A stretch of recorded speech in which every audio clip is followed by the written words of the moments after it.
আউযু বিল্লাহি মিনাশ শাইতানির রাজিম। বিসমিল্লাহির রহমানির রহিম। রব্বি আউযু বিকা মিন হামাযাতিশ শায়াতিন ওয়া আউযু বিকা রব্বি আন ইয়াহদুরুন। সবাইকে আমাদের এই রাত্রিকালীন পড়ায় স্বাগত জানাই। সালাম এবং শুভেচ্ছা সবাইকে। আমাদের এই রাত্রিকালীন পড়ায় আমরা সূরা ফাতিহা থেকে কোরআন মজিদ নিজ ভাষায় আমরা একটি অধ্যয়ন শুরু করেছি আল্লাহর ইচ্ছায়। যেহেতু এগুলো তার কথা, তার অনুমতিতে, তার ইচ্ছাতেই চলছে।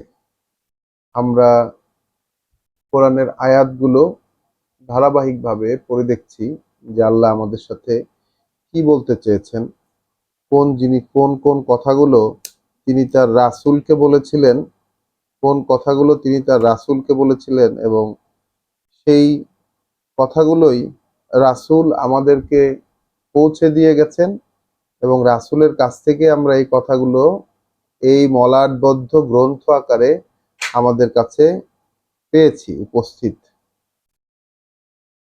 তো সেই কথাগুলো একাধারে আল্লাহর কথা, একাধারে রাসূল মুহাম্মদ রাসূলুল্লাহ সাল্লাল্লাহু আলাইহি ওয়াসাল্লাম তারও কথা।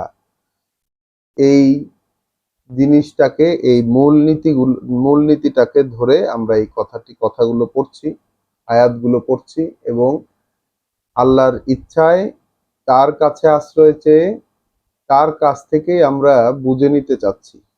আল্লাহই আমাদের শিক্ষক, এছাড়া আর কেউ নন। বিসমিল্লাহির রহমানির রহিম। আমরা আমাদের ধারাবাহিক পাঠে গতকাল রাতে আমরা সূরা আল আহজাবের ২৭ নম্বর আয়াত পর্যন্ত পড়েছিলাম। সূরা আল আহজাব কোরআন মজিদের ৩৩ নম্বর সূরা, এর ২৭ নম্বর পর্যন্ত পড়েছিলাম আমরা, এখানে আমরা লড়াই সংক্রান্ত কিছু বিষয় দেখতে পেয়েছি। লড়াই সংক্রান্ত যে একটি লড়াইয়ের পর্যালোচনা এবং সেখানে দুই পক্ষ সংক্রান্ত কথাবার্তা গত এপিসোডে আমরা গতকালকের পড়ায় আমরা দেখেছি।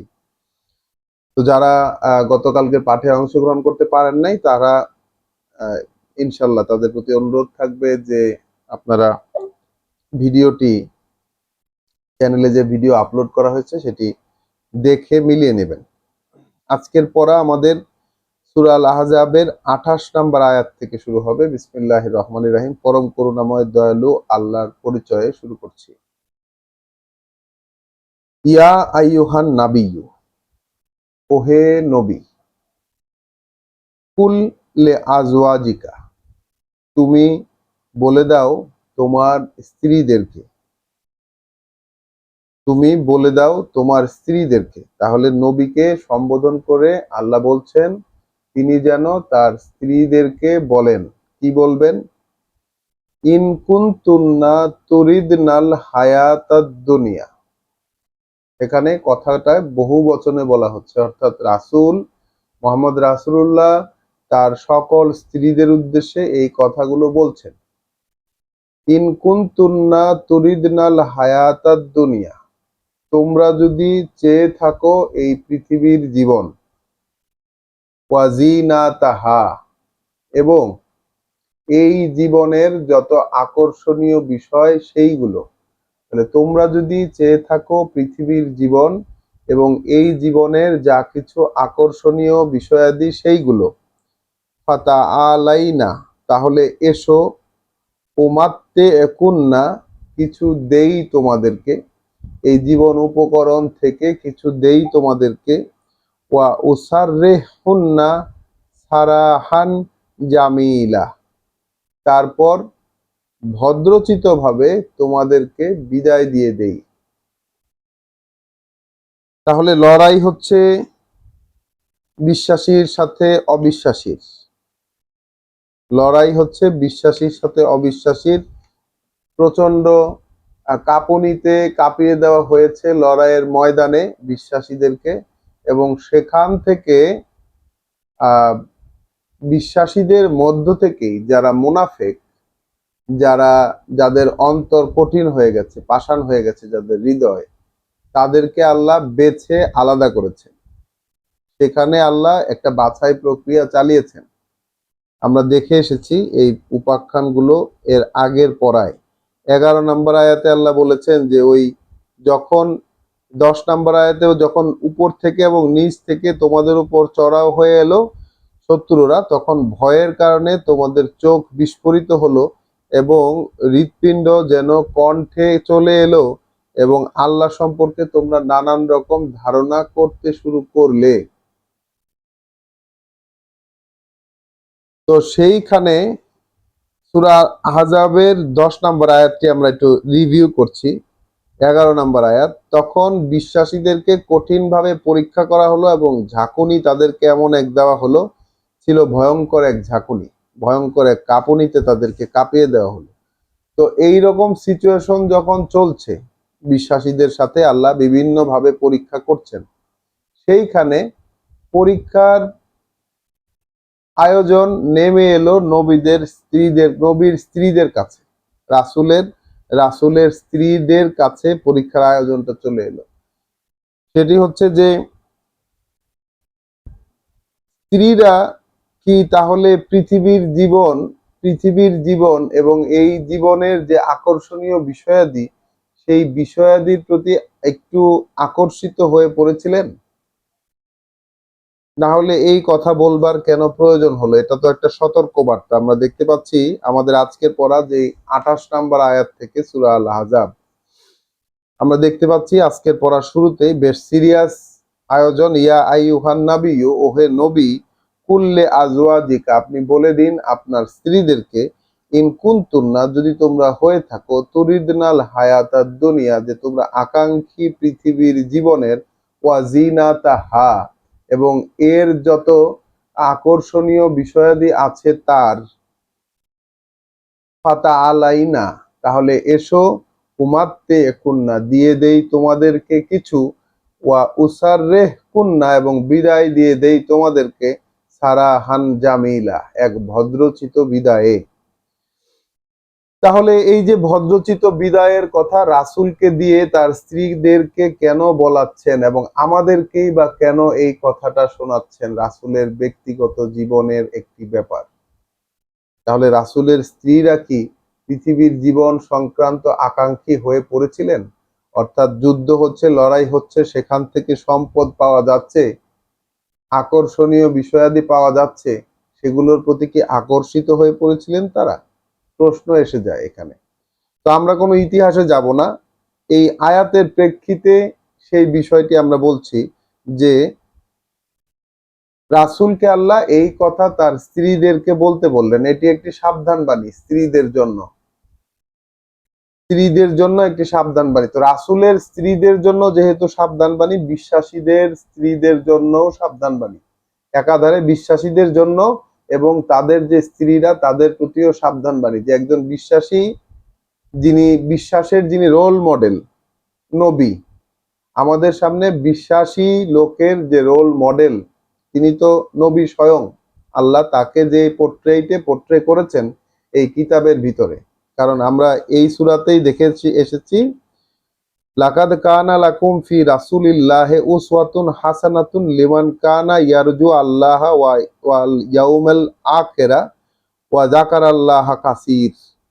তোমাদের জন্য রয়েছে আল্লাহর রাসূলের মধ্যে এক উত্তম অনুকরণীয় আদর্শ, এমন প্রত্যেক ব্যক্তির জন্য যে আশা করে আল্লাহকে, আশা করে পরকালের দিনকে, এবং মানে স্মরণ করে আল্লাহকে অনেক বেশি করে। তো এই যে রাসূলের মধ্যে উত্তম অনুকরণীয় আদর্শ আছে, এখন নবীকে আল্লাহ বলতে বলছেন যে তুমি স্ত্রীদেরকে বলে দাও যে পৃথিবীর জীবন যদি চেয়ে থাকো যদি এর আকর্ষণীয় বিষয়, তাহলে এসো, তোমাদেরকে কিছু দেই এবং দিয়ে বিদায় করে দেই ভদ্রচিত বিদায়ে। তাহলে আমাদের সাথে, আমরা যদি বিশ্বাসী হই এবং নবীর অনুসারী হয়ে থাকি, তাহলে আমাদের সাথে আমাদের স্ত্রীদের কোড অফ কন্ডাক্ট কি এরকমই হওয়া হবে? এরকমই কি হবে? এরকমই তো হওয়া উচিত, তাই না? তো অনেকেই বলে থাকবেন এটা নবীর জন্য খাস, তাহলে নবীর জন্য যদি খাস হয়ে থাকে, নবীর জন্য যদি একান্ত হয়ে থাকে এই আয়াত, আল্লাহ কেন আমাদেরকে এইটা জানাচ্ছেন? শুধু নবীকে কিরকম ভাবে আল্লাহ শাসন করেছেন তার স্ত্রীদেরকে এটা বোঝানোর জন্য? তার আগেই আবার বলে দিয়েছেন রাসূলের ভিতরে অনুকরণীয় আদর্শ রয়েছে। আয়াত 29 সূরা আল আহজাব,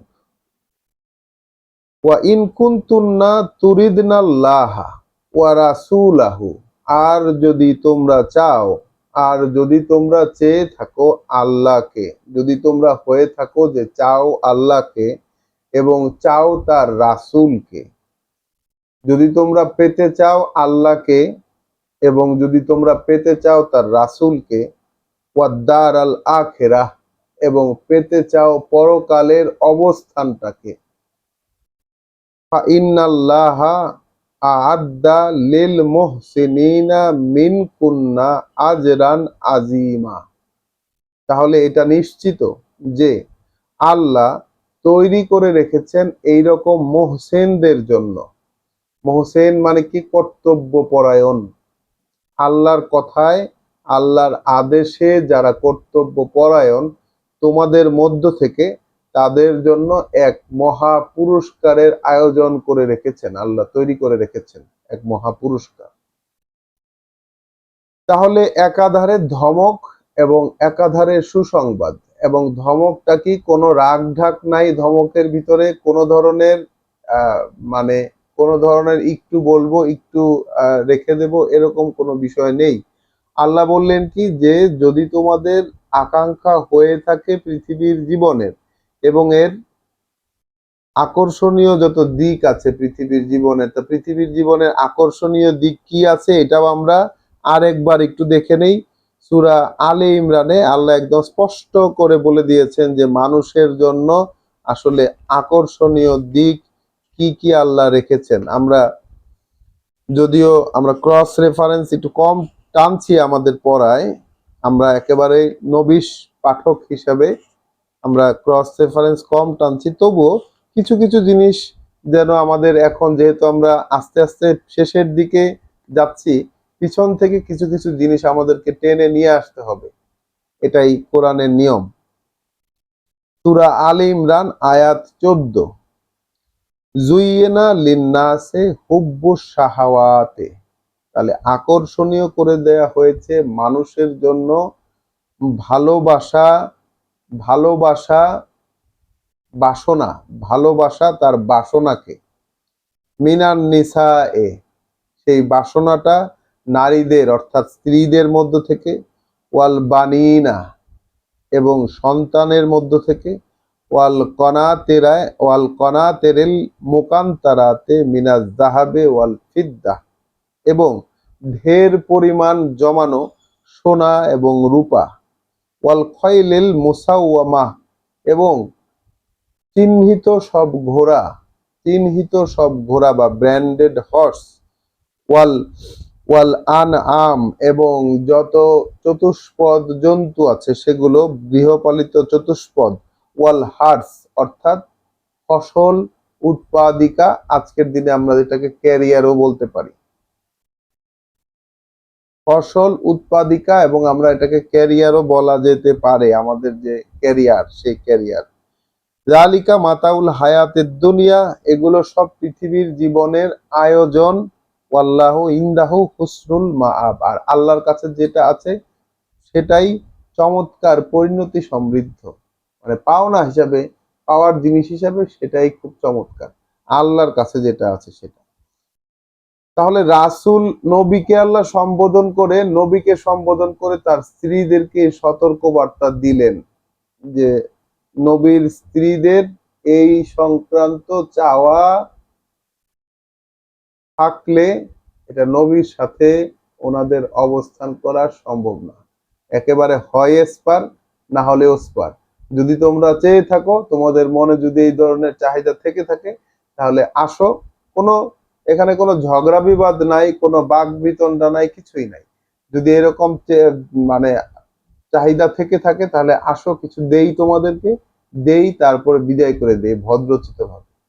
আর যদি চাওয়া হয়ে থাকে আল্লাহ, যদি চাওয়া হয়ে থাকে তার রাসূল এবং চাওয়া হয়ে থাকে পরকালের যে অবস্থান সেটা, তাহলে আল্লাহ যারা তার কথায় কর্তব্য পরায়ণ থাকবে তোমাদের মধ্যে, তাদের জন্য এক বিরাট পুরস্কারের আয়োজন করে রেখেছেন।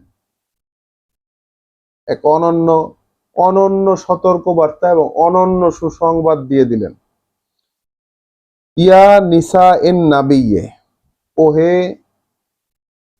নারী নবীর, অর্থাৎ নবীর স্ত্রীগণ বা নবীর নারীগণ, মান ইয়াতে মিন কুন্না বেফাহিশাতিন, কেউ যদি আসে তোমাদের, উপস্থিত হয় তোমাদের মধ্যে কোনো অশ্লীলতা নিয়ে, মানে কোনো অশ্লীলতার অভিযোগ যদি তাদের কাছ থেকে পাওয়া যায়, হয় কোনো অশ্লীল কোনো কিছু নিয়ে যদি তোমরা উপস্থিত হও, মুবাইয়িনাতিন, যেটা স্পষ্ট বা একেবারে প্রকাশিত হয়ে গেছে, যেটা প্রকাশিত হয়ে গেছে, ইউদাআফ লাহাল আযাবু দে ফাইনে, তাহলে দ্বিগুণ পরিমাণ শাস্তি দেওয়া হবে তোমার তাকে, দ্বিগুণ করে।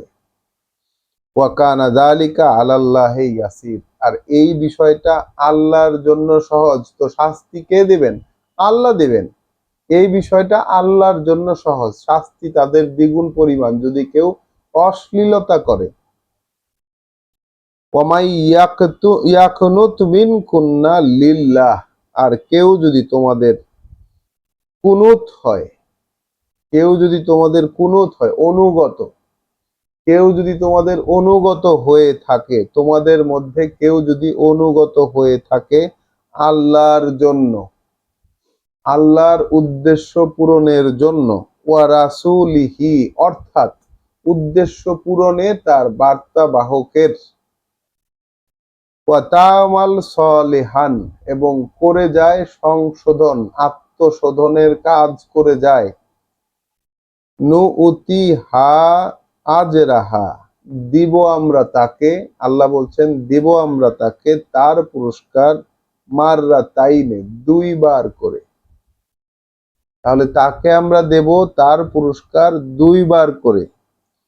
ওয়া আতাদনা লাহা রিজকান কারীম, এবং আমরা তৈরি করে রেখেছি তার জন্য, প্রস্তুত করে রেখেছি তার জন্য এক সম্মানজনক জীবিকা, এক সম্মানজনক জীবিকা তার জন্য আমরা প্রস্তুত করে রেখেছি।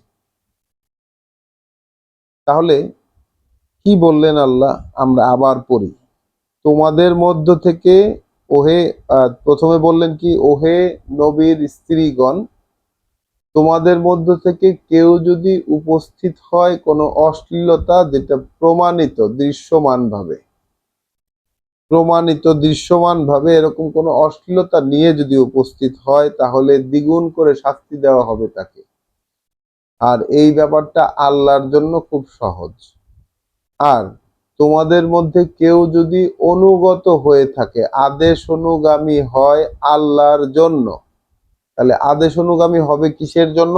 আল্লাহর জন্য, অর্থাৎ তার বার্তা বাহকের জন্য, অর্থাৎ তার বার্তা বাহকের জন্য, তা এবং করে যায় সে সংশোধনের, আত্মশোধনের কাজগুলো সে করে যায়, তাহলে আমরা তাকে দেব তার পুরস্কার, তাকে আমরা দেব তার পুরস্কার দ্বিগুণ, মানে দুইবার করে তার পুরস্কার দেব, এবং তার জন্য এক এক সম্মানজনক এক জীবিকা আমরা তৈরি করে রেখেছি, প্রস্তুত করে রেখেছি।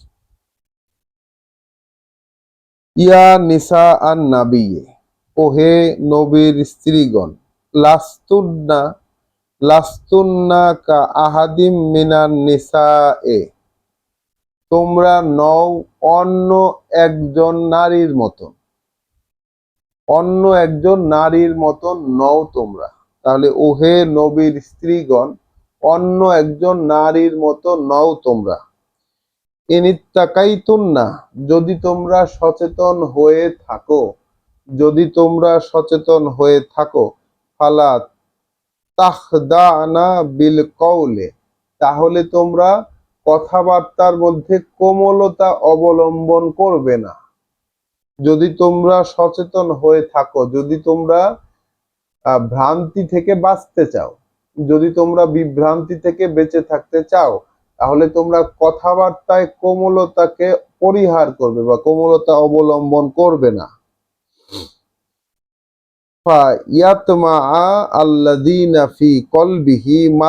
তাহলে লালসা পোষণ করবে, মানে তার তাহলে মনের মধ্যে ইচ্ছা জাগবে সেই সব ব্যক্তির যাদের অন্তরে রোগ আছে।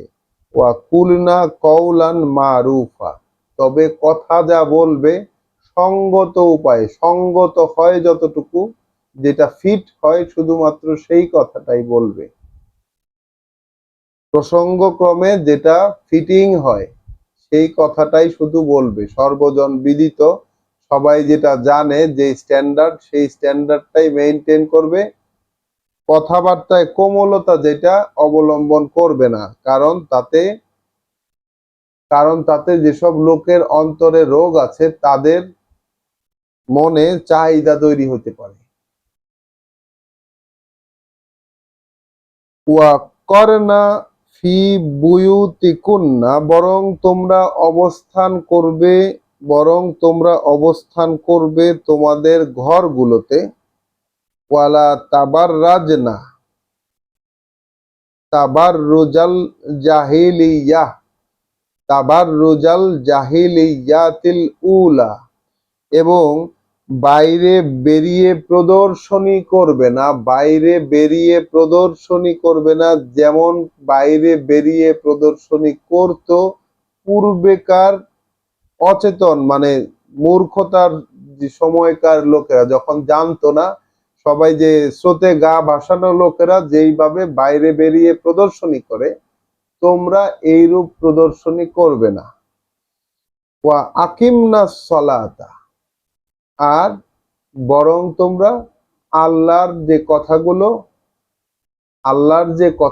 আল্লাহর যে ওহীগুলো, এগুলোর সাথে তোমরা তোমাদের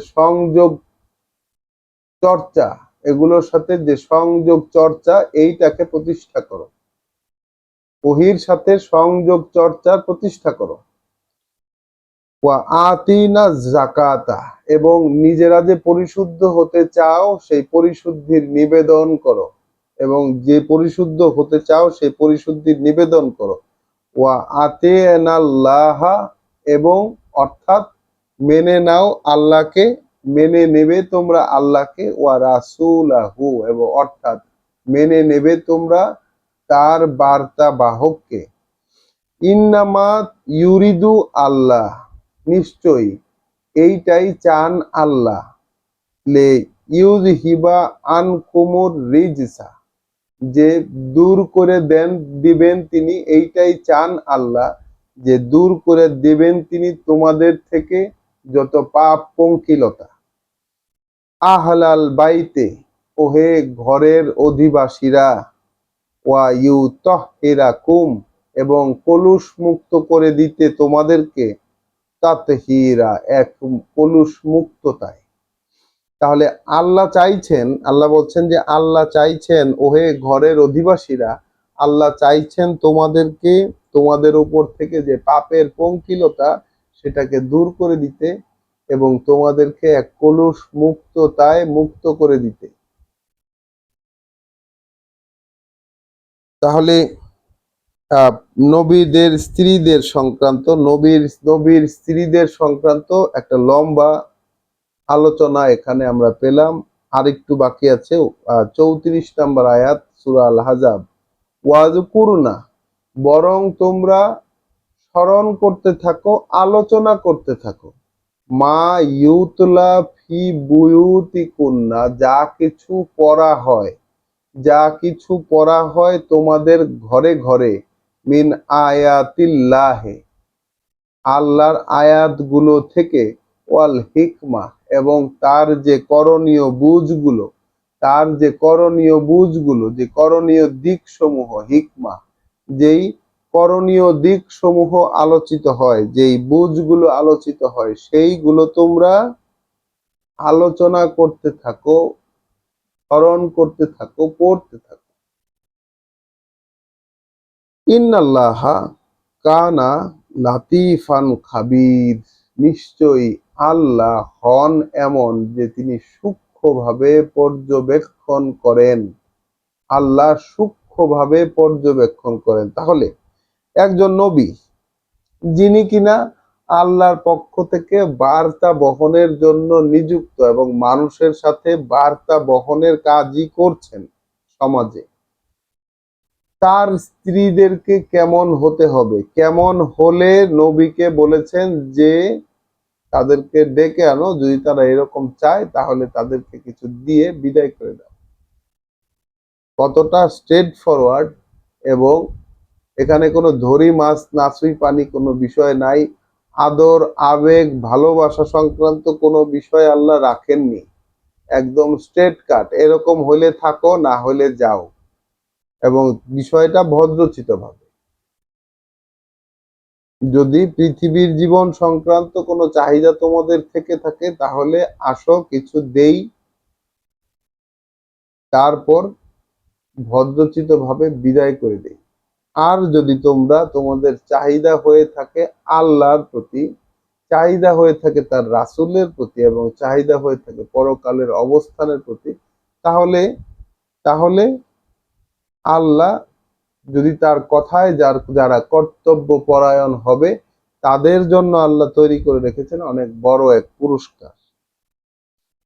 আবার অশ্লীল কাজ করলে দ্বিগুণ পরিমাণ শাস্তি, যদি সেটা মুবাইয়েনাত অর্থাৎ প্রকাশিত প্রমাণিত হয়ে যায়। আর কেউ যদি চায় যে আনুগত্য করবে আল্লাহর, অর্থাৎ আল্লাহকে, আল্লাহ যা বলবেন তাই করবে। এখন আল্লাহ কোথা থেকে বলতেছেন? আল্লাহ তো বলতেছেন রাসূলকে দিয়ে।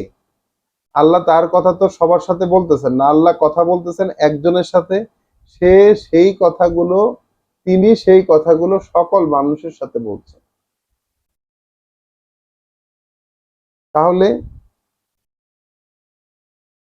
যদি কেউ চায় তোমাদের মধ্য থেকে যে আনুগত্য করবে সে আল্লাহ, অর্থাৎ আনুগত্য করবে তার রাসূলের, এবং করে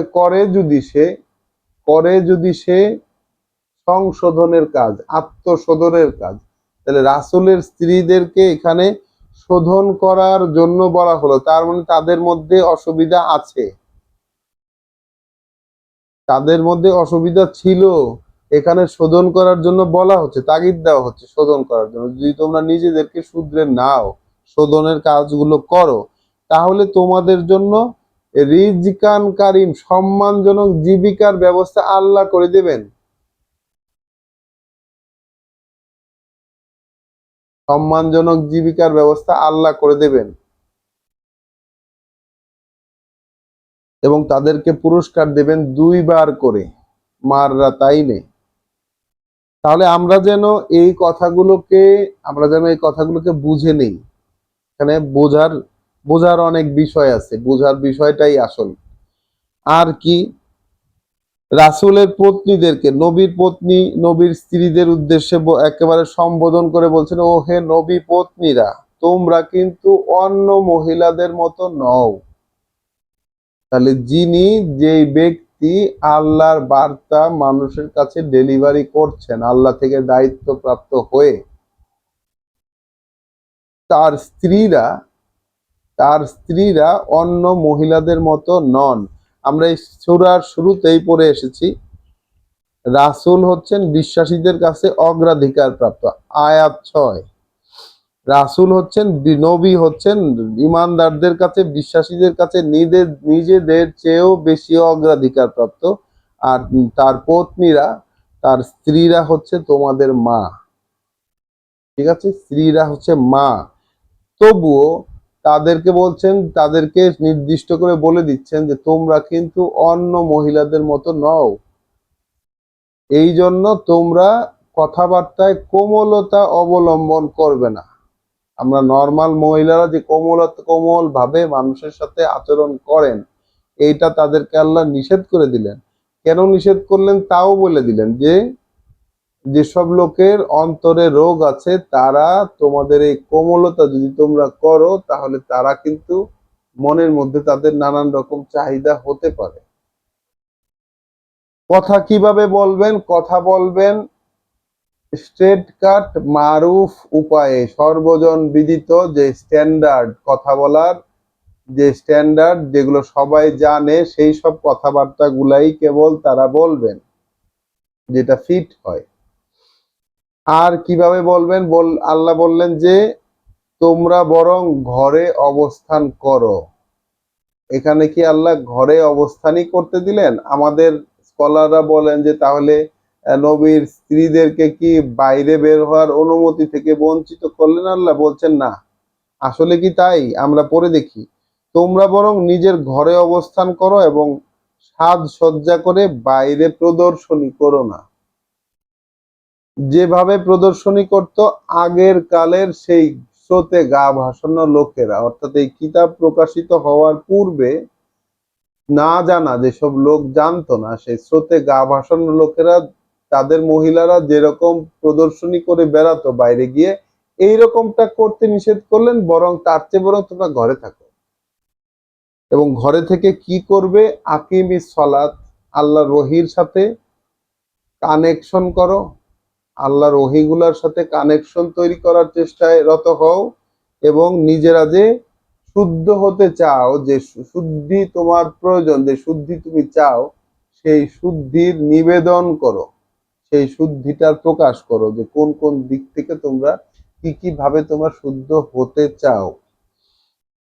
আর কি বললেন আল্লাহ? যে আল্লাহ চান তোমাদের কাছ থেকে, অর্থাৎ নবী পত্নীগণদের উদ্দেশ্যেই কিন্তু আল্লাহ কথা বলছেন।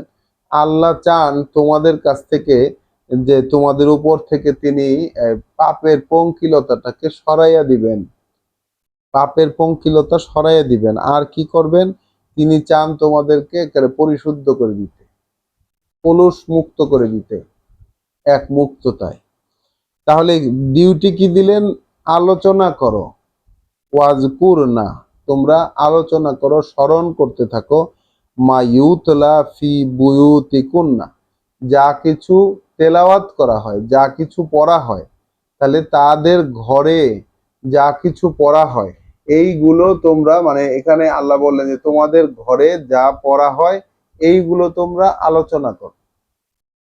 তোমাদের ঘরে যা পড়া হয়, কি পড়া হয়? আয়াতিল্লাহ ওয়াল হিকমা, আল্লাহর আয়াত গুলো পড়া হয়, আল্লাহর প্রমাণ চিহ্ন, বাণী ও বার্তা পড়া হয়, এবং সেই সাথে হিকমা অর্থাৎ কথাগুলোর প্রায়োগিক দিক, যে আদেশগুলো, প্রায়োগিক যেসব আদেশ, কাজ করার যেসব আদেশগুলো, সেগুলো কিন্তু সবই কোরআনে অন্তর্ভুক্ত। আমরা দেখেছি এখানে হিকমা বলে একটি, এগুলো রাসূলের হাদিস বা রাসূল যেগুলো বলেছেন সেই সংগৃহীত কথাগুলো তোমরা আলোচনা করো, এরকমটা নয়।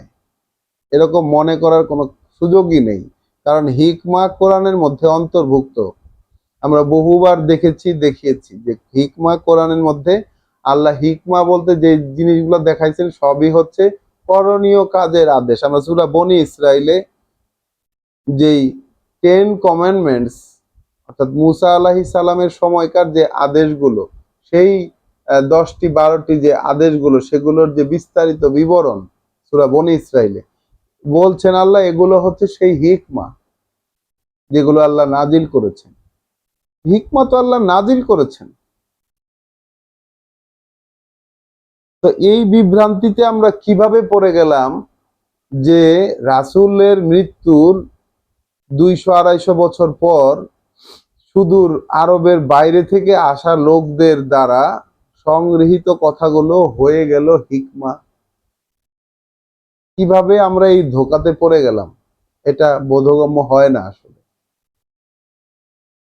যে বিষয়টা যে বিষয়টা আসলে কোনো প্রমাণ নাই, যে বিষয় আল্লাহ নাজিল করেন নাই, সেটা হিকমা হয় কিভাবে? কারণ যেখানে আল্লাহ কোরআনে সুস্পষ্টভাবে উল্লেখ করে দিয়েছেন, আল্লাহ কোরআনে সুস্পষ্টভাবে উল্লেখ করে দিয়েছেন যে রাসূল, নবী, তারা কখনোই এর বাইরে নন, যে তারা ব্যক্তিগতভাবে যা কিছু প্রকাশ করেছেন, ব্যক্তিগতভাবে যে ইচ্ছা প্রকাশ করেছেন, যা কিছুই করেছেন তাদের ব্যক্তিগত বহিঃপ্রকাশ।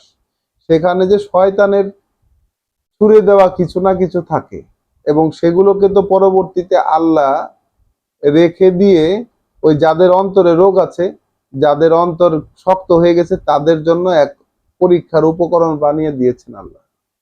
এ তো আমরা পড়ে এসেছি সূরা হজে। আমাদের এই ধারাবাহিক পড়াতেও পড়েছি। আমরা যে সন্ধ্যাবেলায় আমাদের যেই অনুসন্ধানী পাঠ পড়ছি সেখানে তো আমরা পড়েছি, সেটা আমাদের একটি সাবজেক্ট ছিল। কিভাবে আমরা সেই শয়তানের এলকাগুলোকে হিকমা মনে করছি? আমাদের কবে এই পরিবর্তনটা হয়ে গেল? আমাদের এই কোরআনকে বাদ দিয়ে আমরা সেগুলোকে আঁকড়ে ধরেছি বিশ্বাসের জায়গাতে, আল্লাহর কাছে আশ্রয় চাই। তাহলে নবীর স্ত্রীদেরকে বরঞ্চ আলোচনা করতে বললেন তাদের ঘরে যা কিছু পড়া হয়, তাদের ঘরে যা কিছু পড়া হয় আল্লাহর আয়াতগুলো এবং হিকমাগুলো। ইন্নাল্লাহা কানা লাতিফান খাবির, আল্লাহ খুবই সূক্ষ্মদর্শী। এখানে এই কথাটা আল্লাহ কেন বললেন আমাদের একটু চিন্তা করে দেখতে হবে, যে আল্লাহ এই যে আদেশগুলো দিলেন, এইখানে আল্লাহ সূক্ষ্মদর্শী এবং পর্যবেক্ষক, সূক্ষ্মভাবে তিনি পর্যবেক্ষণ করেই এই আদেশগুলো দিয়েছেন।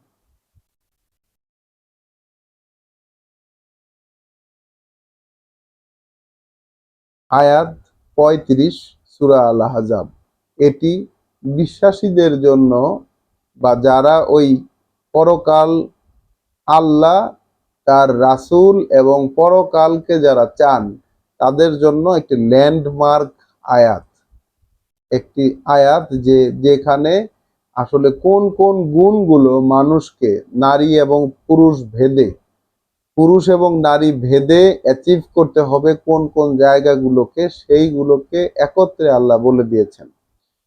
ইন্নাল মুসলিমিন, নিশ্চয়ই যারা সমর্পণ জানিয়েছে পুরুষদের মধ্যে, ওয়াল মুসলিমাত, এবং সেই সব সমর্পিত নারীরা, ওয়াল মুমিনিন, এবং যারা গ্রাহ্য করেছে, বিশ্বাস করেছে পুরুষেরা, ওয়াল মুমিনাত, এবং যেসব নারীরা এই কথাগুলোকে গ্রাহ্য করেছে, বিশ্বাস করেছে, ওয়াল কনিতিন, যারা, যেসব পুরুষেরা অনুগত হয়েছে এই কথাগুলোর, ওয়াল কনিতাত, এবং যেসব নারীরা অনুগত হয়েছে এই কথাগুলোর, ওয়াসসাদিকিন, আর যারা এই কথাগুলোকে সত্য করে দেখিয়েছে নিজের জীবনে, ওয়াসসাদিকাত, এবং যেসব মহিলারা এই কথাগুলোকে সত্য করে দেখিয়েছে নিজের জীবনে,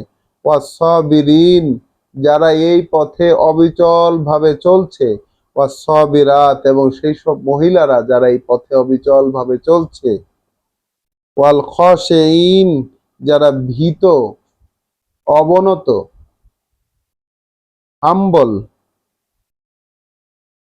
হ্যাঁ, যারা অবনত, হাম্বল, ওয়াল খাশিঈন ওয়াল খাশিআত, এবং সেই সব মহিলারা যারা অবনত এবং বিনয়ী, ওয়াল মুতাসাদ্দিকিনা ওয়াল মুতাসাদ্দিকাত, এবং সেই সব পুরুষরা যারা সদাকা দেন, অর্থাৎ চ্যারিটির সাথে জড়িত, যেইভাবে আল্লাহ দিতে বলেছেন সেই দান দেওয়ার সাথে জড়িত পুরুষেরা, এবং সেই রকম দান দেওয়ার সাথে জড়িত নারীরা, ওয়াসসাইমিনা ওয়াসসাইমাত, এখানে এখানে আমার এই অনুবাদ গ্রন্থে লেখা রোজা পালনকারী পুরুষেরা এবং রোজা পালনকারী নারীরা।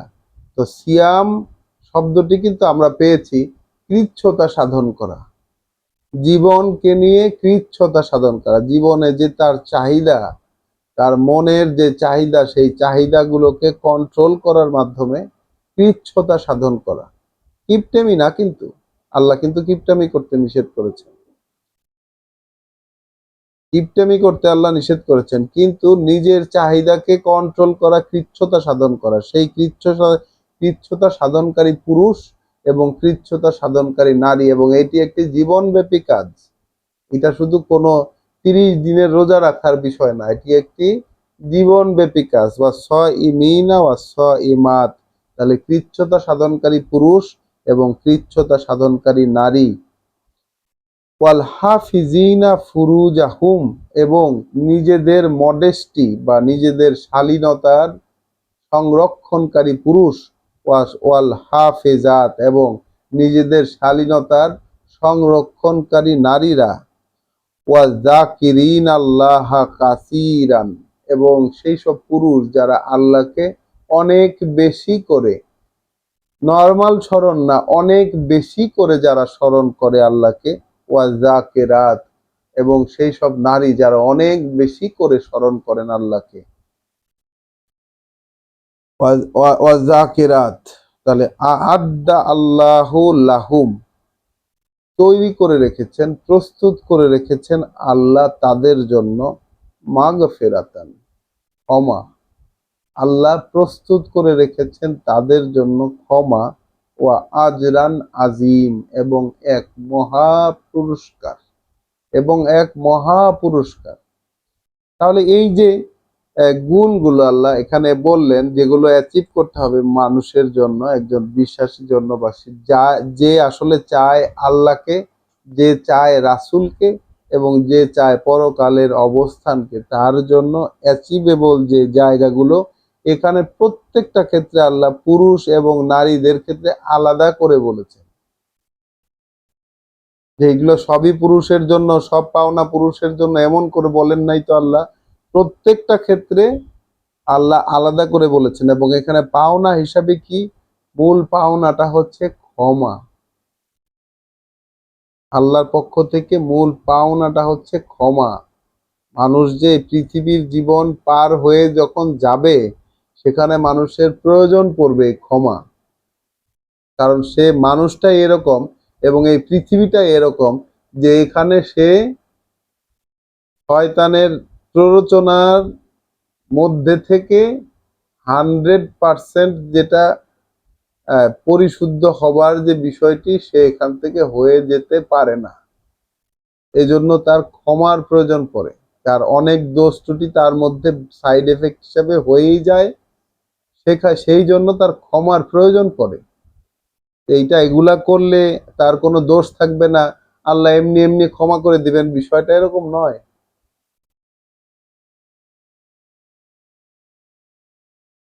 এই প্র্যাকটিসে থাকাকালীন সময় তাও তার দ্বারা দোষ হয়ে যায়। মানুষ মাত্রই এরকম। তাহলে আমরা আবার দেখি এই আয়াতটাকে। নিশ্চয়ই যারা সমর্পণ জানায়, যেসব পুরুষেরা, অর্থাৎ এই যে আল্লাহর কথাগুলো, আল্লাহর আয়াত এবং তার করণীয় দিকগুলো, এগুলোর প্রতি যারা সমর্পণ জানায়, সেই সব পুরুষ এবং সমর্পণ জানানো নারী, মেনে নেওয়া পুরুষ এবং মেনে নেওয়া নারী, গ্রাহ্য করা পুরুষ, বিশ্বাস আনা গ্রাহ্য করা পুরুষ এবং বিশ্বাস আনা গ্রাহ্য করা নারী, এবং যারা অনুগত পুরুষ, আদেশ অনুগত পুরুষ এবং আদেশ অনুগত নারী, এবং অবিচলভাবে পথ চলা পুরুষ, অবিচলভাবে পথ চলা নারী, এবং বিনয়ী পুরুষ এবং বিনয়ী নারী, এবং যারা সদাকা দানকারী পুরুষ এবং সদাকা দানকারী নারী, এবং যারা কৃচ্ছ্রতা সাধনকারী পুরুষ এবং কৃচ্ছ্রতা সাধনকারী নারী, এবং নিজের শালীনতার হেফাজতকারী, নিজের শালীনতার সংরক্ষণকারী পুরুষ এবং শালীনতার সংরক্ষণকারী নারী, এবং যারা আল্লাহকে অনেক বেশি করে স্মরণ করবে এমন পুরুষ এবং আল্লাহকে অনেক বেশি করে স্মরণকারী নারী, তৈরি করে রেখেছেন আল্লাহ তাদের জন্য ক্ষমা। তাহলে আল্লাহ কি সবার জন্য ক্ষমা তৈরি করে রেখেছেন? সবার জন্য ক্ষমা রেখেছেন? নাকি এখানে ব্যক্তি যে এই গুণগুলোকে প্র্যাকটিস করবে এবং পেতে চাইবে, যার লক্ষ্য থাকবে আল্লাহকে পাওয়া, রাসূলকে পাওয়া এবং পরকালকে পাওয়া, তাদের জন্য? নাকি সর্বসাধারণের জন্য? আমরা যে আমাদের ধর্মে শুনে এসেছি যে আল্লাহ সবাইকে ক্ষমা করে দিবেন। মুসলমান যেহেতু হয়েছো, একবার লা ইলাহা ইল্লাল্লাহ পড়েছো, মুহাম্মদুর রাসূলুল্লাহ পড়েছো, তাহলে তো আল্লাহ ক্ষমা করে দিবেন। যতই পাপ করো, এক সময় গিয়ে হাজার লক্ষ বছর দোজখে জ্বলে হলেও আল্লাহ জান্নাতে দিয়ে দিবেন, রাসূল সুপারিশ করে জান্নাতে নিয়ে যাবেন, ইত্যাদি কত রকম কথা যে শুনেছি আমরা। এখন আমরা দেখছি যে এই জিনিসগুলো, এই গুণগুলো অ্যাচিভ করে পৃথিবী থেকে না যেতে পারলে তো ক্ষমা পাওয়া যাচ্ছে না। তাহলে ক্ষমা পাওয়া কি এতই সহজ হয়ে গেল? যেভাবে আমরা শুনেছিলাম সেই রকম ক্ষমা পাওয়া কি সহজ? আমরা যে আমাদের জীবনটাকে সিরিয়াসলি নেইনি কখনো। আমরা তো সিরিয়াসলি নিয়ে অভ্যস্ত না, বরঞ্চ আমরা আমাদের প্রচলিত জীবনটাকে সিরিয়াসলি নিয়েছি। আল্লাহ যে নবীর স্ত্রীদেরকে বলছেন, যে এটা তো নবীর স্ত্রীদেরকেই কি খালি বলেছেন যে পৃথিবীর জীবনের আকাঙ্ক্ষী যদি হও, তার ভালো ভালো জিনিসগুলো যদি পাইতে চাও তাহলে আসো, কিছু দিয়ে তোমাদেরকে বিদায় করে দেয়। বিদায় করে দেওয়া মানে কি নবীর সাথে সম্পর্ক ছেদ হয়ে যাওয়া। তাহলে আমরা পৃথিবীর জীবন চেয়ে এবং এর আকর্ষণীয় জিনিসগুলো চেয়ে কিভাবে নবীর সাথে সম্পর্কিত থাকব? আমরা পুরুষ হই আর নারী হই, আমরা তো নবীর সাথে সম্পর্কিত থাকতে চাই, তার অনুসারী হই। আমরা আমরা দাবি করি যে আমরা রাসূলের অনুসারী, মোহাম্মদ রাসূলুল্লাহ তার অনুসারী। আমরা কিভাবে আমরা অনুসারী হব যদি এরকম হই আমরা, যেখানে তার তার যে প্রিয়তমা স্ত্রীগণ তাদেরকে আল্লাহ রাখছেন না, রীতিমতো বিদায় করে দিচ্ছেন। এটা কি শুধু তার স্ত্রীদেরকে বলে আমাদেরকে কেন শোনালেন, যদি এখানে আমাদের জন্য কোনো শিক্ষাই না থাকে?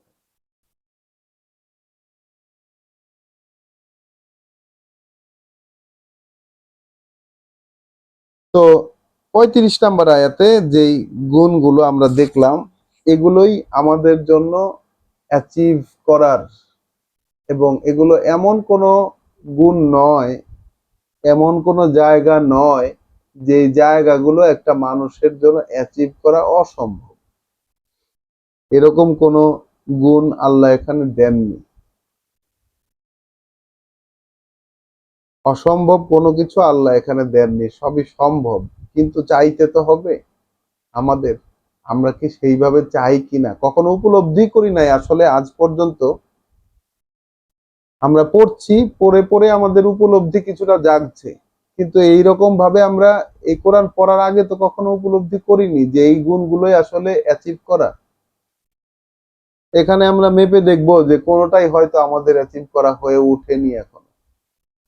কারণ যেহেতু কোরআন, আমরা আল্লাহর কথাগুলো এখনো জানি না, এখন পর্যন্ত মুসলিম এবং মুমিনই তো হয়ে ওঠা ওঠা ওঠা হয় নাই। প্রথম দুইটাই তো আমাদের এখনো হয়ে ওঠা হয় নাই। যদিও আমরা ক্লেম করি, যদিও আমরা ক্লেম করি এরকম, কিন্তু আমাদের এখনো হয়ে ওঠা হয়নি।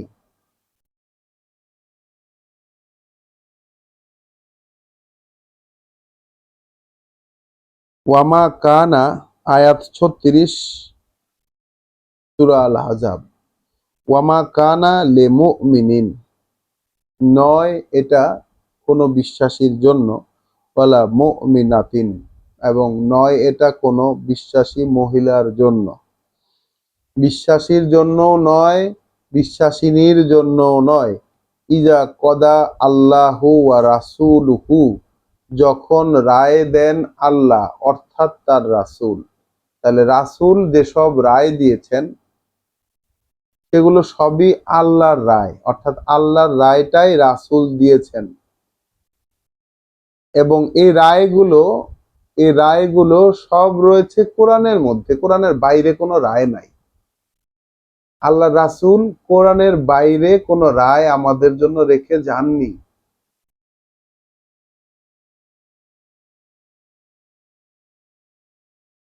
আল্লাহ তার রাসূলকে ঠিক যা যা বলতে বলেছেন তিনি তাই তাই বলেছেন, এবং সেই কথাগুলোই আজকে আমরা মলাটবদ্ধ হয়ে এই কিতাবের মধ্যে আমরা পেয়েছি। রাসূল তার ব্যক্তিগত কথা আমাদের জন্য আলোচ্য হিসাবে, পাঠ্য হিসাবে রেখে যাননি। সেগুলো ভিন্ন সাবজেক্টের বিষয়, সেগুলো আমরা দেখেছি। তার ব্যক্তিগত বহিঃপ্রকাশ আল্লাহই রেখেছেন ভিন্ন লোকদের জন্য, যাদের অন্তরে রোগ আছে, যাদের অন্তর শক্ত হয়ে গেছে। এখন আমরা কি সেই জিনিসটাকে নিয়ে থাকবো যেটা শয়তানের এলকা, ওইটাকে আমরা আমাদের সাবজেক্ট বানাবো? আমরা বারবার করে সেই জায়গাতে আসতে বাধ্য হচ্ছে, বলতে এখন বাধ্য হচ্ছে। তো কি বললেন আল্লাহ, সেটা হচ্ছে যে এটা সম্ভব নয় কোনো বিশ্বাসীর পক্ষে, না সম্ভব কোনো বিশ্বাসিনীর পক্ষে, যে যখন রায় দিয়ে দেন আল্লাহ অর্থাৎ তার রাসূল, যখন রায় দিয়ে দেন আল্লাহ অর্থাৎ তার রাসূল আমরান কোনো একটি বিষয়ে, আন ইয়াকুনা লাহুমুল খিয়ারাতু, যে এটা এখতিয়ার আর থাকে না তাদের জন্য সেই বিষয়ে কোনো একটি সিদ্ধান্ত দেবার। আল্লাহ অর্থাৎ তার রাসূল যখন কোনো একটি বিষয়ে কোনো একটি রায় দিয়ে দেন, তখন তাদের সেই ফয়সালা ব্যক্তিগতভাবে কোনো একটি মতামত দেওয়ার কোনো এখতিয়ার সেখানে থাকে না। মিন আমরিহিম, তাদের কোনো বিষয়ে। ওয়ামান ইয়াসি আল্লাহ ওয়া রাসূলাহু, আর যে বিরোধিতা করলো আল্লাহর অর্থাৎ তার বার্তাবাহকের। আল্লাহর বিরোধিতা আলাদা, রাসূলের বিরোধিতা আলাদা, আল্লাহর আদেশ আলাদা, রাসূলের আদেশ আলাদা, এরকম তো নয়। দুজন তো অ্যালাইনড, একই লাইনে দুজন। তাহলে যে বিরোধিতা করলো আল্লাহকে অর্থাৎ তার বার্তাবাহককে, ফাকাদ দল্লা দলালাম মুবিন, তাহলে সে ভ্রষ্ট হয়ে গেল এক দৃশ্যমান ভ্রষ্টতায়, এক দৃশ্যমান ভ্রষ্টতায় সে ভ্রষ্ট হয়ে গেল। তো আমাদের যে পড়া,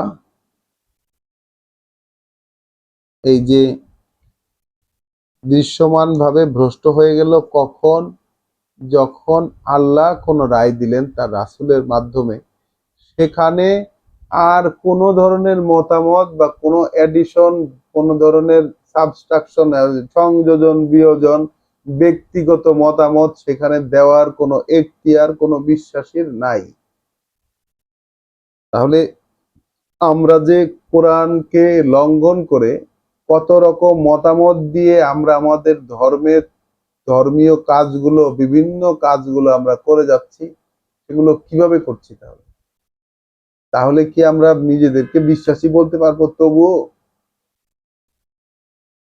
আমরা তো কোরআন পড়ে দেখছি যে আমাদের এই সমাজ, আমরা ব্যক্তিগতভাবে যে ইসলামী যে জীবনযাপনের মধ্যে জড়িত ছিলাম এবং আছি, এইটা তো একেবারে দলালাম মুবিনা, একেবারে দৃশ্যমান ভ্রষ্টতার মধ্যে আছি আমরা। কারণ আল্লাহর অনেক রায়কে আমরা প্রতিনিয়ত লঙ্ঘন করে চলছি, প্রত্যেকটা ক্ষেত্রে, প্রত্যেকটা ক্ষেত্রে।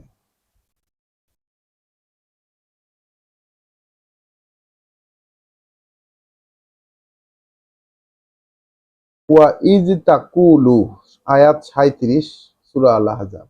ওয়া ইজ তাকুলু লিল্লাযী আনআমাল্লাহু আলাইহি, যখন তুমি বলেছিলে, তাহলে রাসূলকে উদ্দেশ্য করে আল্লাহ বলছেন, যখন তুমি বলেছিলে সেই ব্যক্তিকে যার উপর করুণা করেছেন আল্লাহ, ওয়া আনআমতা আলাইহি, এবং তুমিও তার প্রতি করুণা করেছো, আমসিক আলাইকা জাওজাকা ওয়াত্তাকিল্লাহ, তুমি ধরে রাখো, ধরে রাখো তোমার সাথে তোমার স্ত্রীকে, তুমি তোমার স্ত্রীকে পরিত্যাগ করো না আর কি, তুমি ধরে রাখো, ধরে রাখো তোমার সাথে তোমার স্ত্রীকে, এবং ভয় পাও আল্লাহকে।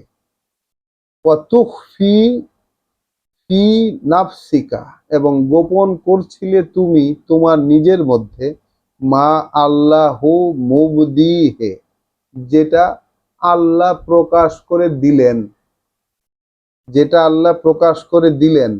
ওয়া তাখশা আন নাস, এবং তুমি ভয় পাচ্ছিলে মানুষকে, যে মানুষ কি বলবে, তুমি ভয় পাচ্ছিলে মানুষকে, অর্থাৎ নবী, আমাদের রাসূল যিনি মোহাম্মদ রাসূলুল্লাহ, তিনি ভয় পাচ্ছিলেন মানুষকে। তিনি তার সেই লোক যার উপর আল্লাহ করুণা করেছিলেন এবং রাসূল নিজেও করুণা করেছিলেন, সেই ব্যক্তি আমরা জানবো তার পরবর্তীতেই। কারণ যে প্রসঙ্গটি শুরুতেই, এই সূরার শুরুতেই এসেছে, যে পালক পুত্ররা তোমাদের পুত্র নয়, তারা তোমাদের ভাই। পালক পুত্রদেরকে ডাকতে হবে তাদের পিতার পরিচয় অনুযায়ী। যদি পিতার পরিচয় না পাওয়া যায় তাহলে তোমাদের ভাই, তারা সম্পর্কে তোমাদের ভাই। তো এই যে বিষয়টি আল্লাহ সূরার শুরুতেই খোলাসা করে দিয়েছিলেন, কেন খোলাসা করে দিয়েছিলেন এখন দেখা যাবে সেটা।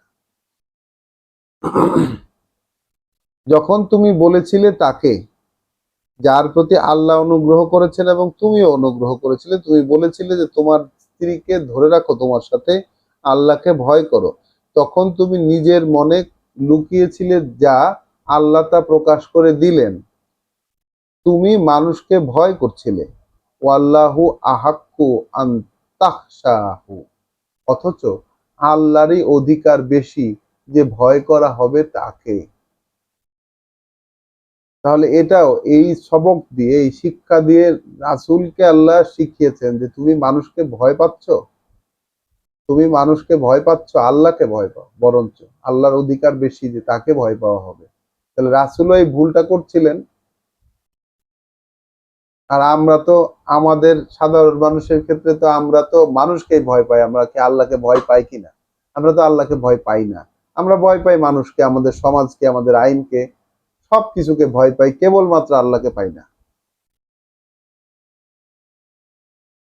ফালাম্মা কদা জাইদুন মিনহা, এরপর যখন মুক্ত হয়ে গেল, মানে রায় দিয়ে দিল জায়েদ তার থেকে, অর্থাৎ স্ত্রীর সাথে সে আর থাকবে না, এই রায় যখন সে দিয়ে দিল, এই হচ্ছে সেই জায়েদ ইবনে হারেসা, রাসূলের পালক পুত্র।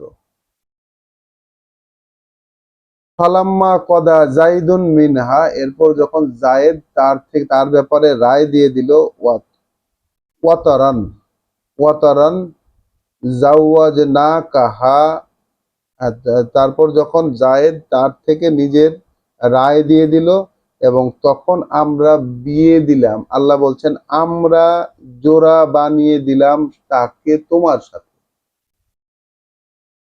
জাওয়াজনাকাহা, তাকে আমরা বিয়ে দিলাম তোমার সাথে।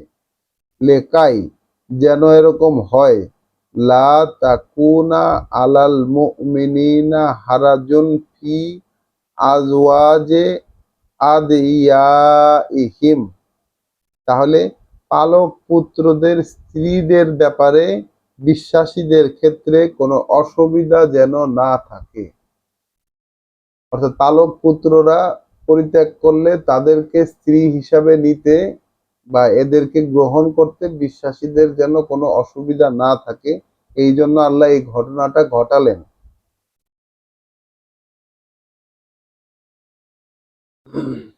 ইজা ইজা কদাও মিন হুন্না, যখন তারা, অর্থাৎ যখন কেউ তার স্ত্রীর কাছ থেকে ছুটি নিয়ে নিবে, মানে স্ত্রীদেরকে ছেড়ে দিবে, যখন সম্পন্ন হয়ে যাবে, ওয়াতারান, সেই বিচ্ছেদ যখন সম্পন্ন হয়ে যাবে, ওয়াকানা আমরুল্লাহে মাফউলা, আর আল্লাহর আদেশ সেটা এমন যে সেটাকে কার্যকর হতেই হবে। মা কানা আলা নাবিয়্যে মিন হারাজিন ফিমা ফারাদাল্লাহু লাহু, তাহলে নবীর ক্ষেত্রে, মা কানা হয় না, আলা নাবিয়ে নবীর ক্ষেত্রে হয় না, নবীর ক্ষেত্রে, মিন হারাজিন কোনো চাপ, কোনো চাপ হয় না নবীর ক্ষেত্রে, ফিমা ফারাদাল্লাহু লাহু, যেই বিষয়টা অবশ্য কর্তব্য করেছেন আল্লাহ তার প্রতি। তাহলে নবীর ক্ষেত্রে আল্লাহ কোনো কিছু কর্তব্য করেছেন, এই বিষয়টা নবীর ক্ষেত্রে কোনো চাপ হয় না, নবীর ক্ষেত্রে কোনো চাপ হয় না। সুন্নাত আল্লাহ, এই নিয়মটা আল্লাহর। তাহলে এখানে বলছেন সুন্নাত আল্লাহ, আমরা একটা নতুন শব্দ শিখলাম, আল্লাহর সুন্নত। তাহলে এই সুন্নত আল্লাহর। কোরআনে আমরা সুন্নত শব্দটিকেও অনুসন্ধান করে দেখেছি। সুন্নত মূলত আল্লাহর। তাহলে এই নিয়ম আল্লাহর, ফিল্লাযিনা খলাউ মিন কাবলু, যারা তোমাদের আগে ছিল তখন থেকে চলে আসছে এই নিয়ম, আল্লাহর নিয়ম সেটা। ওয়াকানা আমরুল্লাহে কাদারান মাকদুরা, আর আল্লাহর আদেশ সেটা তো অকাট্য এবং চূড়ান্ত ভাবে সেটা হবেই। এটা এমন এক ফয়সালা যেটা হবেই। তো কি ফয়সালা সেটা? সেটি হচ্ছে নবীর জন্য, যখন নবী যেই ব্যক্তি আল্লাহর বার্তা মানুষের কাছে পৌঁছে দেন, মানুষকে পড়ে শোনান, সেই ব্যক্তির জন্য সেই ব্যক্তির জন্য আল্লাহ যখন কোনো কিছু বাধ্যবাধকতা দেবেন, তখন সেটা তার উপরে কোনো চাপ, সেটা পালন করতে গিয়ে তার উপর কোনো চাপ হয় না। আল্লাযীনা ইউবাল্লিগুনা রিসালাতিল্লাহ, এরা হচ্ছে, এই নবীদের সংজ্ঞা দিলেন এখন, এরা হচ্ছে সেই সকল লোক, এরা হচ্ছে সেই সকল লোক যারা পৌঁছে দেবে আল্লাহর চিঠি, আল্লাহর যে বার্তা, এটা যারা পৌঁছে দেবে। ওয়া ইয়াখশাউনাহু, এবং ভয় পাবে তাকে। ওয়ালা ইয়াখশাউনা আহাদান ইল্লা আল্লাহ, এবং ভয় পাবে না আর কোনো কাউকে আল্লাহ ব্যতীত। ওয়া কাফা বিল্লাহে হাসিবা, আর হিসাব নিতে আল্লাহই যথেষ্ট, হিসাব নিতে আল্লাহই যথেষ্ট। মা কানা মুহাম্মাদুন আবা আহাদিম মিন রিজালিকুম, নন মুহাম্মদ, নন মুহাম্মদ পিতা, নন মুহাম্মদ পিতা মধ্যে, মানে মিন রিজালিকুম, কোনো একজনেরও, কোনো একজন ব্যক্তিরও পিতা মুহাম্মদ নন। তাহলে মুহাম্মদ তোমাদের পুরুষদের মধ্যে বা তোমাদের ব্যক্তিদের মধ্যে কারো পিতা নন। ওয়ালাকিন রাসূলা আল্লাহ, ওয়ালাকিন রাসূল আল্লাহ, কিন্তু তিনি বার্তা বাহক আল্লাহর। ওয়া খতামান নাবিয়িন, এবং নবীদের শেষজন, নবীদের সিলমোহর, নবীদের পরিচয়বাহী, নবীদের শেষজন, অনেকভাবে বলা যেতে পারে।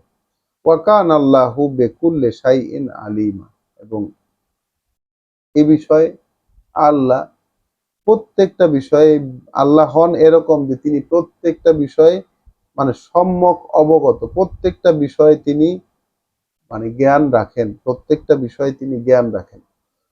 তাহলে এই জায়গায় আজকে আমরা আমাদের পড়া শেষ করব। 40 নম্বর আয়াত সূরা আল আহজাব। আমরা এখানে আজকে যে পড়া পেলাম, এখানে শুরু থেকেই নবী স্ত্রীগণকে সম্বোধন করে এবং তাদেরকে দেখিয়ে আল্লাহ আমাদেরকে অনেকগুলো কথা বলেছেন, সবগুলোই অনুকরণীয়। এবং 35 নম্বর আয়াতে আমরা সেই প্রত্যেক ব্যক্তি যারা আল্লাহকে চাইবে, রাসূলকে চাইবে এবং পরকালের অবস্থান চাইবে, তাদের জন্য কি কি গুণগুলো তাদেরকে অ্যাচিভ করতে হবে সেগুলো আমরা দেখেছি। 37 নম্বর আয়াতে আমরা একটি বিশেষ ঘটনা দেখেছি। নবী তার পালক পুত্রের তালাকপ্রাপ্তা স্ত্রীকে বিয়ে দিয়েছেন আল্লাহ নিজে তার সাথে, এই ঘটনাটা আমরা দেখেছি। এবং এই জন্য সূরার শুরুতেই দেখেছি যে পালক পুত্ররা তাদের পিতার নামে তাদেরকে ডাকতে হবে, পিতার পরিচয়ে পরিচিত হবে। যদি পিতৃ পরিচয় না পাওয়া যায় তাহলে তারা ভাই হিসাবে গণ্য হবে। আর নবীর জন্য চাপ হবে না সেই বিষয়ে, যেই বিষয়ে আল্লাহ তার জন্য কর্তব্য করে দিয়েছেন, ফরজ করে দিয়েছেন। এটা আল্লাহর নিয়ম, আগে থেকেই চলে আসা। এখন নবী কারা? সেই নবীর সংজ্ঞা কি? যারা বাল্লেগ, তাবলিগ করে, যারা তাবলিগ করে অর্থাৎ পৌঁছে দেয়, যারা পৌঁছে দেয় আল্লাহর রিসালাত, এবং ভয় পায় না কাউকেই একমাত্র আল্লাহ ব্যতীত। আর হিসাব নেওয়ার জন্য আল্লাহই যথেষ্ট, এটাই তারা জানে। এবং মুহাম্মদ রাসূলুল্লাহ তার একটি সংজ্ঞা দিলেন আল্লাহ এখানে। মুহাম্মদ রাসূলুল্লাহ কে? তিনি আল্লাহর রাসূল, কোন ব্যক্তির পিতা নন, আল্লাহর রাসূল তিনি, এবং নবীদের সিলমোহর, নবীদের সিলমোহর। আর আল্লাহ প্রত্যেকটি বিষয় সম্পর্কে সম্যক অবগত। তো আজকের পড়া আমরা এই পর্যন্তই রাখবো। রব্বানা লা তুজিগ কুলুবানা বাদা ইজ হাদাইতানা ওয়া হাব লানা মিন লাদুনকা রাহমা ইন্নাকা আনতাল ওয়াহ্হাব। আসসালামু আলাইকুম ওয়া রাহমাতুল্লাহ।